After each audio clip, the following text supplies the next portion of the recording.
Hey guys, what's going on? John here from What's Spinning, here tonight to chat about this new Lil Pump album, Harvard Graduate. Spoiler alert, Lil Pump is not a Harvard graduate. Lil Pump is a very polarizing trap star. He's been around for a few years now. His debut self-titled album a few years back.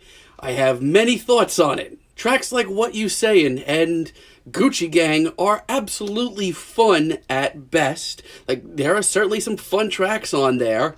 But that album was the absolute bottom of the barrel, a lyrical wasteland, and more. And believe it or freak it not, I have a lot of the same feelings on this new album. This review might take a year or so off of my life. This album starts out with Dropout, and oh boy, if this is what we're starting with, this is going to be a long album. This track has no memorable lines in sight. As a matter of fact, one of these one-liners are absolutely pathetic. Richer Than My Mom. I'm sorry, is it 1999 again? If Lil Pump worked on this track for more than 10 minutes, I'd be legitimately stunned. Even this beat just has no meat on it whatsoever. Spoiler alert, this album is a cultural wasteland. Take Ion featuring Smoke Perp, for example. There is no personality here. There is no interesting beat in sight. Why am I even listing things? I'm gonna be just listing them over again with almost every other track here. Here, Pump just sounds like a generic SoundCloud rapper. And even after that highly repetitive first album, this is so much even more repetitive. I didn't think that was possible. This is only his second album, but it already seems like Pump is out of ideas. Now, going into this album, I thought Butterfly Doors was incredibly safe. And I still feel like that's the case, believe it or not. This beat, who did this shit? I feel like I made more captivating rap beats on my little keyboard I played with when I was 5. And lyric-wise, this is not going to get any easier. This is a wasteland. However, on Multimillionaire, I don't really hate the beat or the production. The chilly beat and the overblown, in-your-face production is kind of what drew me to Pump's music in the first place. But Pump's performance here does not match that at all. Now, I don't mind this one lyrically. This is bottom of the barrel, but at least it's fun.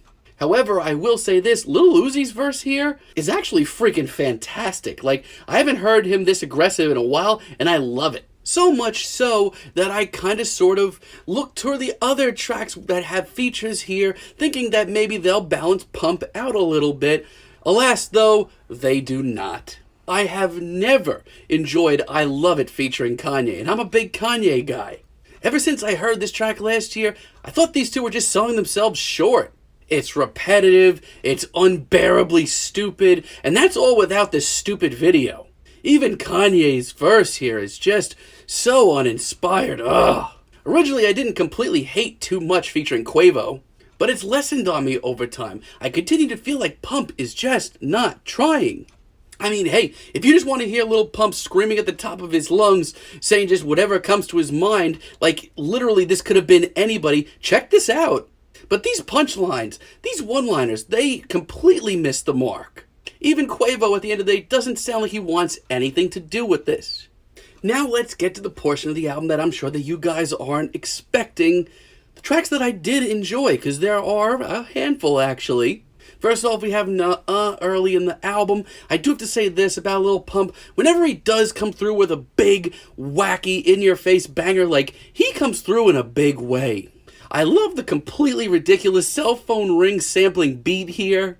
And Pump on vocals here just sounds like he just doesn't give a shit, but at least here, it comes off like he's having some fun. It's hyperactive, completely ridiculous, and honestly right where I want to hear this dude. And Fasho featuring Offset is actually a really great tune as well.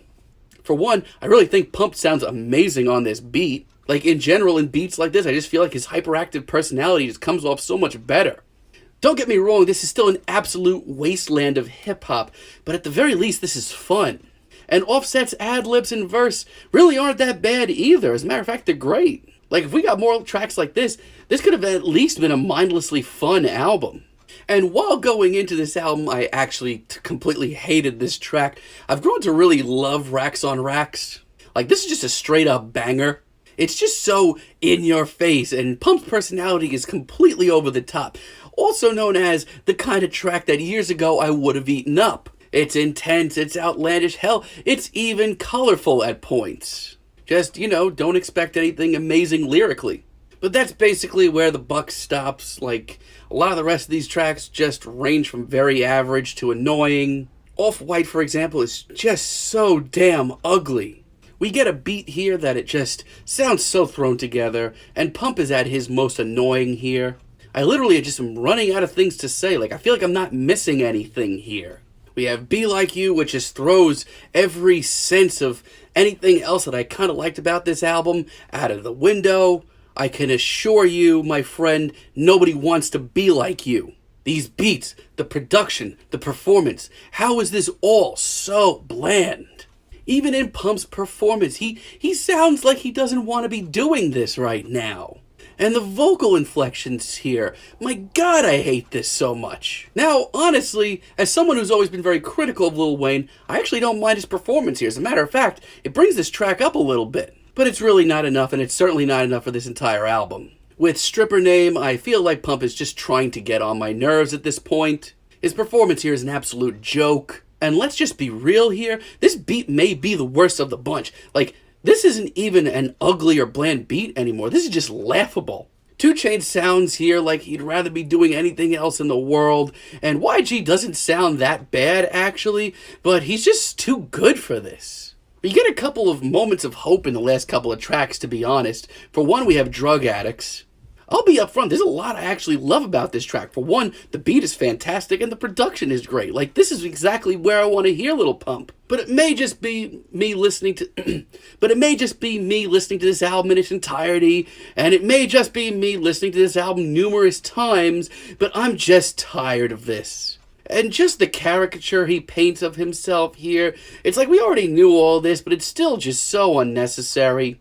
And ironically, I actually have the complete opposite problem with Esky Tit. As far as he goes here, Pump is fantastic. Like, I love how absolutely out of freaking control his verse is. Once again, this is where I want to hear him. I feel like he's screaming directly at me. I love it. But this beat, for the life of me, I cannot tell you how much I hate this beat. And as a finale, I just am so exhausted. I have nothing to say about Who Dat. I really don't. Especially nothing that I haven't already said a million times here. This album sucks. This album is a joke. This album is everything that's basically wrong with hip-hop right now. Like, there were moments on his debut that I actually had some legitimate fun. Yeah, it was a cultural wasteland, but he was presenting it in a way that was so overblown that I was at least able to party to it and able to have some fun to it. But this, he doesn't even sound like he's trying. He sounds like he's on his second album and he's already out of ideas. So my friends, I'm feeling a light 4 on this. There are a couple of really great bangers here, but that is about it. But let me know what you guys think down below. If you liked the video, be sure to like and subscribe. And let me know down below what you guys would like for me to chat about in the future. And until next time, have a great day, guys.